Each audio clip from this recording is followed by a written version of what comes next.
So now it's recording. And now it's recording after a debate I was just having with my wife, who's sitting right next to me, who was not wanting to talk with me because I put her on the spot. And I feel bad because I did put her on the spot, because I know then if I don't put her on the spot, then she won't talk. Then she won't talk. See, I don't want to do this. I got, my stomach's gurgling. I got doodle pains, and I don't want to do this. But I'm sitting here with my wife Maria. We're sitting here waiting for my son. My son's doing Taekwondo inside, and we're just sitting here. We're gonna have a conversation. We're gonna try to have a good conversation because she's done so much. She's my wife, my friend. My son's mom, and she does so much for him. This woman is unbelievable. She's focused like no other that I've ever met. She's a lot more focused than I am. She served how many years in the military? Was it close to 19 or something? 19 years in the military. Retired out as Master Sergeant. Served a great career. Went on from there, and always told me that she wanted to be a lunch lady. She always said, I want to be a lunch lady because I want to help kids. That's what she always told me. And now she's what is it? I get it confused. Go ahead, babe. A registered behavioral technician. There you go. Registered behavioral technician, an RBT, and she has her master's degree in what is it? Applied behavior analysis. Yeah, because she loves helping kids on the spectrum, and she loves it. That's her passion. That's her thing, and she knows that's her calling. That's where God got her now. And she helps my son. She's my son's homeschool teacher. She's amazing. He's amazing. And I just wanted to bring her on here so that we could talk about something that's near and dear to both our hearts, I guess. Because we both served in the military, and we both been through a lot of crap in life. In the military, not only in life, but in the military and in life, we both been through a lot of mess. When it comes to mental health stuff, and we want to talk about that because mental health is a serious thing. It's not crap. It's not junk. It's serious. Mental health is something that we all need to take seriously, and we all need to be transparent about it, because a lot of people struggle with mental health and don't want to get help. They don't want to get help because they're afraid of it, and they're afraid of the outcome. They're afraid of the backlash of getting help or talking to somebody.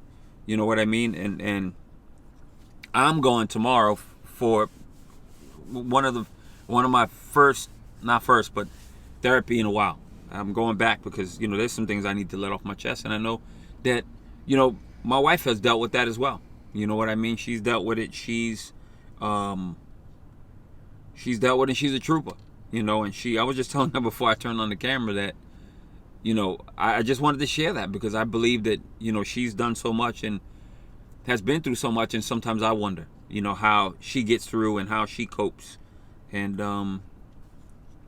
how she deals with it. So, babe, and now now it's your turn. Now, dealing with the things that you've dealt with, dealing with, the mental health. We're not going to get into details because I think we all either deal with anxiety, depression, all kinds of stuff. And because I know I do. I deal with anxiety and depression, and I'm just trying to get better day by day. And I know she does the same. And I know she tries every single day to do the best that she can, and every day is a new day for her. And that's what she does. So, babe, in dealing with, what do you think about mental health? What do you think about, people seeking mental health and the importance of mental health? What do you think? I think people should seek mental health. It's very important because it's a way to help you to be able to deal with your reality and your day-to-day life. What happens is there's this stigma that it's a bad thing because you're going crazy to go see a psychologist or a psychiatrist or a counselor or to have any kind of psychological help, because it has to do with the brain, your mentality. They're like, oh, maybe that person's unstable or they're just crazy. Mm-hmm. But it's not really that. You're learning how to deal with your emotions, how to change your thought pattern to a better process where it's more positivity to help you function, because our lives is basically just getting up to work and paying your bills. At the end of the day, those are huge stressors, especially when you have a family. Mm-hmm. So when you got to get up and work, your work is stressful, your environment could be a pleasant environment or it could be a hostile environment or it could be a very demanding environment, and all those take a turn especially when you have to get off work and go home and deal with your family life, deal with your kids, your husband, your pets, your animals, and then all of a sudden you're overloaded, don't have enough time to do everything you needed to do for yourself, because where is that time to decompress? Right. There isn't any. The decompress time is somewhere in there when you're trying to make dinner, when you're trying to put your kid to sleep, when you're trying to clean up, or you're actually sitting down trying to watch a movie to relax, but then your mind is going 100 miles an hour because you feel like you didn't accomplish anything for the day. So it's important to seek out help because we all need it. It's something that should be advocated for, and it's something that we should take it very seriously, because the way our upbringings were to keep everything to yourself and it'll go away. Yep. You know, so as a Hispanic person, everything's like, oh, you're fine. You know, Right. you don't discuss it. You think you're crazy. Right. Yeah, because it's like a stigma. Oh, ta loca, or you're crazy, Right. or it's in your head. You're perfectly fine. You'll get over it. You know, get up the next day, go to work, do what you got to do. Don't worry about it. Don't think about it. Right. And all that does is mask the problem. It's just putting in the back of your head, and it's just building up until all of a sudden you explode. And then what do? You get anxiety attacks, you get panic attacks, you get intrusive thoughts, you get nervousness, and sometimes those feelings become so overwhelming that you feel like you're having a heart attack. Or you feel like you're going crazy. You feel like you're going crazy, or you feel like you're having a heart attack. You know, I know from experience that it's happened to me. I start to get major migraines. The left side of my face starts to go numb. Then I can't talk. My teeth is like going numb. My lips, my face starts to droop. My hand starts tingling. I get rapid heartbeats. I start sweating. I get hot and cold, and it feels like sharp shooting pains. But then you got problems breathing, and at that point you feel immobile. You know, I had a couple of incidents where I had to call 911 and pull myself over on the side of the road. Thank God I was by myself, and get taken to the emergency room by an ambulance because I was so overly stressed out. You see, and then I'm sorry to jump in, but you see, and those are the things that people experience different things, I guess, in different ways, and you can see what she experiences, you know, and what some of her stress symptoms are, and what the things that she's dealt with. But babe, going to therapy, right? Going to therapy, go to see somebody. I know that you have mentioned to me that they did, what is it, cognitive behavioral therapy, CBT? Yes. Now, what is CBT? What is cognitive behavioral therapy? And the reason why I'm saying this is because one time I was going to the psychiatrist. I didn't know what CBT was, and I was going to the psychiatrist, and the psychiatrist told me, yeah, we're going to do CBT. And I got so nervous that I never went back because I didn't know what cognitive behavioral therapy was. I thought it was some kind of weird thing where they, I don't know, hypnotize you. I don't know what I was thinking. I just never went back. And I got so nervous, and I never did. But I started to find out that CBT was okay. And when Maria told me that she went through, you know, cognitive behavioral therapy, or that's what her therapist does, you know, I was like, okay, then it's all right. So, babe, what's cognitive behavioral therapy? It's a way to... It's a therapy to help you put your thought process in a more positive manner, as opposed to thinking everything negative. Like if it's usually treated for like depression, PTSD, anxiety, panic attacks, things like that. But it's mainly the way you think, changing your thought process. It's like reframing your thoughts? It's reframing your thoughts to more positive. So it's like, you know, I can't do this. How can you change the I can't to I can, or I will do this? Right. And figuring out what that problem is, and then facing that problem in order to move on with better positive solutions. So like in the Army, they always teach you, you know, you always have to have your A, B, and C plan, right? Well, these 3 steps are like stages for you to come up with goals that are, you know, small goals for you to reach to accomplish the big goal of changing your whole thought processes of what used to be negative thoughts into a positive way of thinking. So I used to think, you know, I have a fear of bridges at time, and it doesn't bother me. She makes me drive. I can't drive on the outside closest to the edge of the bridge. I got to drive in the middle. Right. Because in my head, I'm constantly thinking, if somebody hits me head on, how am I going to get out and get my kid out the car? Right.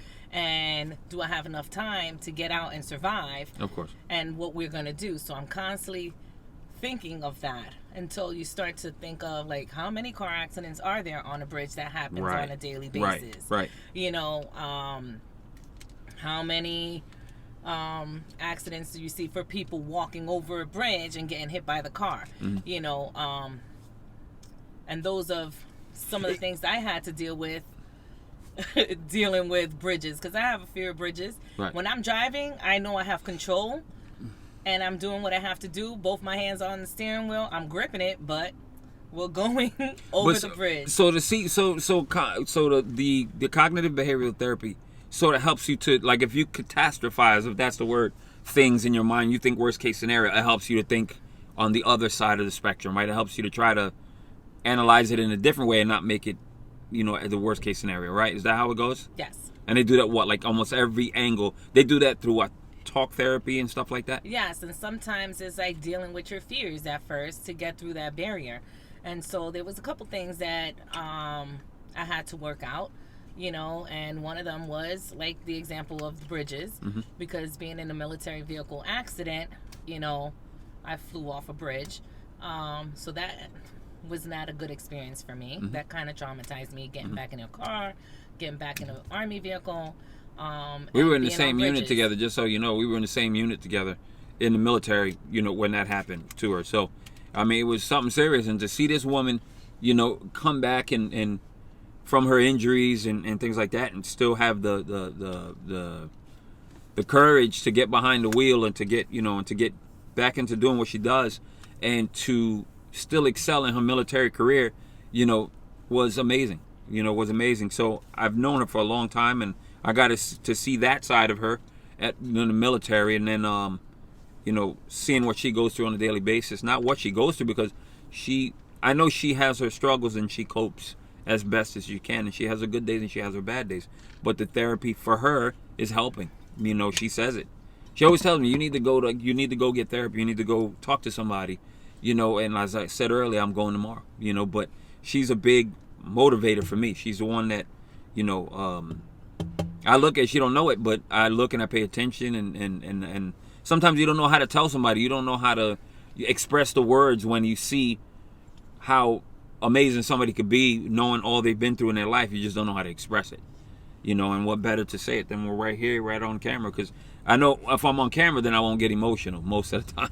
But if I try to tell her this one-on-one, then I probably go to get all emotional and lock up. So, you know, she's amazing to me, and I know her therapy, her therapist is I'm grateful for them, because it helps her a lot, you know, to be as best as she can be every day. I'm sorry I jumped in, but yeah, she's been through a lot, you know, and I know that she has a heart that can help a lot of people, you know, and she has a story that can help. And as you heard in her story, you know, she's been in the military. She served 19 years. You know, she went to college. She got a master's degree. You know, and she kept grinding.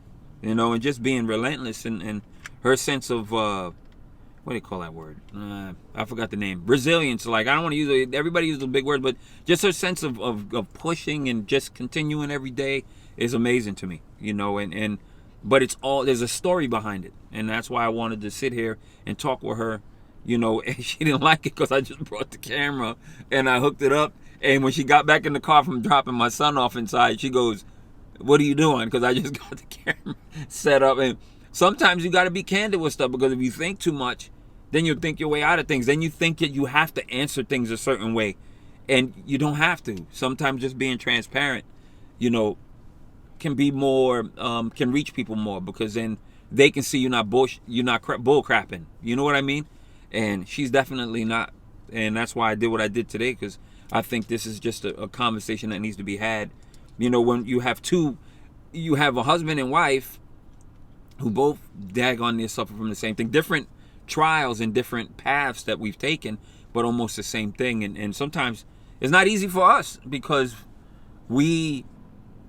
sometimes the way we defend our emotions, we defend them in the same way.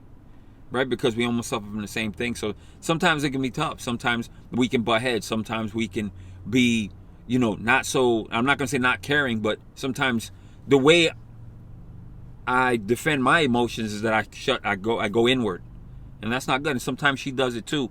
So maybe this just helps me to be better for her so she can be better for me and we can be better, together. I wanted to ask her this.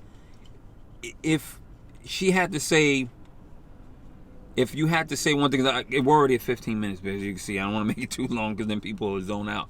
But if you can tell somebody something that is watching this and maybe struggling and maybe having a hard time, if you can tell them one thing or just tell them something, to encourage them when it comes to their mental health, what would you tell them? I would say to go and seek help, because they're not there to judge you. They're there to help you and guide you to be able to find a way to express your problems, to get you back feeling happy, feeling yourself, building your self-confidence, because sometimes we seek confidence from other people. Yeah. And people are never going to give you that uplifting, motivational word that you need, which is sad. But, sometimes there are people like that will give you uplifting words and motivation and is looking out for your well-being, or sometimes they're just nosy and go about their business. But if you feel like, you're feeling down in the dumps, you feel like you can't move on, know that there is a listening ear out there. Nobody's going to judge you. You go. You do what you have to do, and you're going to feel a lot better when you let that, off your chest, because it's a lot of weight that you're carrying. So when you finally speak to somebody that's neutral, doesn't know you, you dump everything out, and they start to help you process what you're feeling, your whole life starts to change. Your frame of thought starts to change. Like, I tell my husband, I take it every day. Every day I take it one day at a time. You know why? Because we have to live it to the fullest, and we have to enjoy those moments. I'm not worried about what's going to happen tomorrow when I'm trying to enjoy today with the time that I have with my son and my husband or my family and my friends at that moment.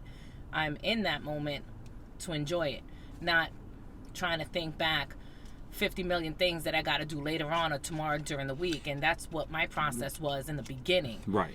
I was too anxiously worried about what's going to happen tomorrow, the day before, because I lived my life very structured and everything was time detail oriented. And now, take it one day at a time, 1 minute at a time, and I enjoy it. So if we're just sitting down watching a movie, that's what we're doing, sitting down watching a movie. And I'm hoping that I can get to that point as well. I mean, I heard her say that, and that's something that, that's tough for me, is to live in the moment. That's the one thing that I'm hoping to learn when I start going back to therapy and going back and learning. I just hope I can learn what she's learned, and she should be my example, but I guess sometimes when you're husband and wife, you can get on each other's nerves a little bit, and it can be tough at times, but I commend her. I love her, and I'm grateful for the story that she decided to share right now, and that piece of wisdom of just going and simply go get some help. Go get some help. Don't be afraid. Like she said, don't be afraid. And I'm talking, but I got my appointment coming up tomorrow, and I'm nervous. And I'm not gonna lie, I get nervous. But I know once I go to the appointment and I come out, I'll be like, all right, that was not bad. You know what I mean? So take her advice and really go get help. Go get that help. Don't be afraid to talk to somebody. And listen, if maybe you don't have the ability to go get, professional help, find that friend that you can let, that person that's not going to judge you. Like she said, that person that's not going to judge you. That person that's not going to sit there and, look at you like you crazy. You know what I mean? That one, who that person is. I know I have a person like that I could tell anything. And they'll be like, all right, listen, well, you got to do this, you got to do that. You know what I mean? And I know she has her friends, or whoever she might have to be able to help and say, I got to let this off my chest. Or if not, then she does it with her therapist. Having a therapist is okay. And growing up the way that we did, I don't know how y'all grew up, but growing up the way we did, it was always like, nah, you don't need that. Don't tell nobody you're crazy. When I know people who got therapists on speed dial and they're okay with it, right? Gotta have that. We got to be okay with it. We got to be okay with sometimes not being okay, as my Uncle Wilson says, okay with not being okay and going to get that help and saying I need help and, reaching out to someone. So I just want to thank her for this time. And I'm looking at her through the screen. So I'm just looking at her over there. I just want to thank her for actually talking because we're going on 20 minutes, and I'm gonna post this later. And this was the first one. There's the first one. I plan on doing this with other people that I know, but who better than to start it with my wife? You know what I mean? And knowing that she's a strong person. We'll do this again. Me and her will do this again. We might do it in the house. We might do it in the backyard. We might do it in this car again. Who knows? But we'll definitely do this again, and you'll see others. And I want to thank y'all. I want to thank her for being honest, babe, and being open and doing, what you do. You're a great woman. And I can say this here on screen. And I know that life is not perfect, and we're not perfect, and relationships aren't perfect. But no one is, and nothing is. So go get that help. Don't be afraid. Speak if you have to. Cry if you have to. Make sure you make yourself happy. Like she said, take that time for yourself. Go watch that movie. Read that book. Play that music. If you're in your car by yourself, crank that music and just sing and dance if you have to. But do something for yourself as well. But always take care of yourself. Mental health is a serious thing. And we got to be able to talk about it. All right? Love you guys. God bless you guys. And I just let her say the last couple words. Love you. Thank you. And seek help for yourself and do the best that you can. That's right. Live life That's to the right. fullest, one day at a time. Yeah, one day at a time, one moment at a time. And please do me a favor. Like this. Share this. And comment too if you want somebody, I don't know, maybe you want me to say. Comment whatever you want to comment. I don't care if you don't like the lighting. I don't care what it is. Just comment and just let us know how you feel. All right? Love you guys. God bless. Have a good one. Hopefully I can find the thing.